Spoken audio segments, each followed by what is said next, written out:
श्री शिवाय नमस्तुभ्यम 1000 महामृत्युंजय मंत्र के बराबर होता है।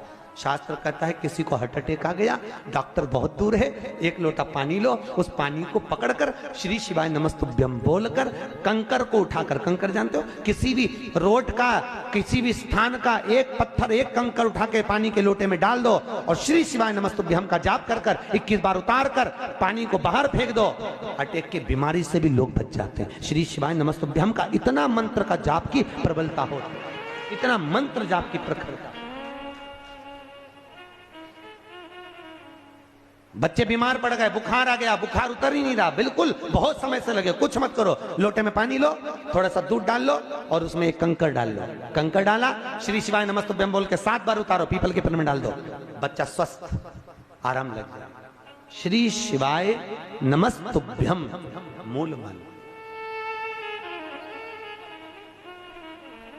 पेपर देने जा रहे हैं बच्चे, एग्जाम में बैठ रहे हैं, इंटरव्यू में बैठ रहे हैं, एक अक्षत चावल का दाना एक लीजिए, श्री शिवाय नमस्तुभ्यम बोलकर घर के बाहर से जब निकलो फेंकते हुए चले जाइए, विद्या में उत्तमता प्राप्त होती है। ये उसी तरह है जैसे घर का दीपक, घर का दीप देखा, घर में जो दीपक होता है उसको बदला नहीं जाता, बार बार नहीं बदलना चाहिए।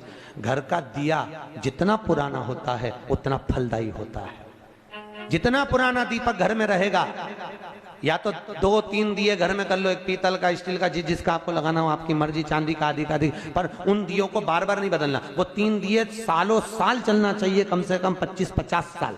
उस दिए की इतनी महत्वता होती है कि घर में अगर कोई बड़ी बीमारी किसी को हो गई तो उसी दिए को धोकर उसका पानी पिलाना चालू कर दो, उस व्यक्ति को आराम लगना चालू हो जाता है। उस दीप का इतना महत्व होता है।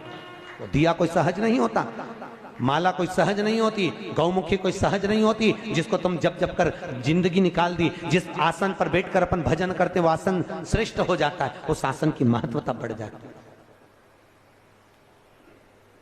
कोई सहजता नहीं है, सरलता।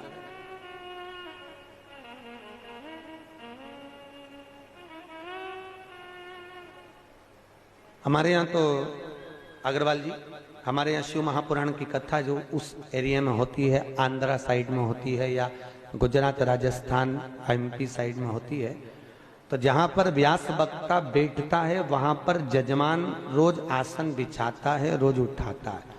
वही आसन जजमान अपने घर पर ले जाता है और उसकी गादी पर बिछाता है, क्योंकि जिस जगह से पुराण को बांचा जाता है उस आसन की बड़ी महत्वता मानी, बड़ी मूल्यता। कई लोग आप लोगों में से आते होंगे तो संग में आसन लाते होंगे। अब यहाँ तो कोई लाया कि नहीं लाया पता नहीं, पर पहले ऐसा नियम था, कथा सुनने जाते थे तो आसन साथ लेकर जाते थे। देखा है आप लोगों ने कि नहीं देखा? बोलो तो।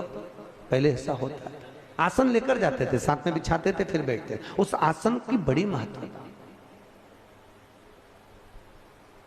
बड़ी महत्वता। आसन भी अलग अलग होता है, आप लोगों को मालूम होगा। देवी जी की पूजन करो तो लाल आसन, शिव जी की पूजन में काला आसन, भगवान शंकर की पूजन में, ठाकुर जी की पूजन करो तो कुसा का आसन, पितरों की पूजन करो तो डाक का आसन, गणेश जी की पूजन करो तो आसन की जरूरत नहीं पड़ती, जमीन पर बैठ कर करो। गणेश पूजन कभी आसन पे बैठ के नहीं करना, नहीं तो पुण्य नहीं मिलता।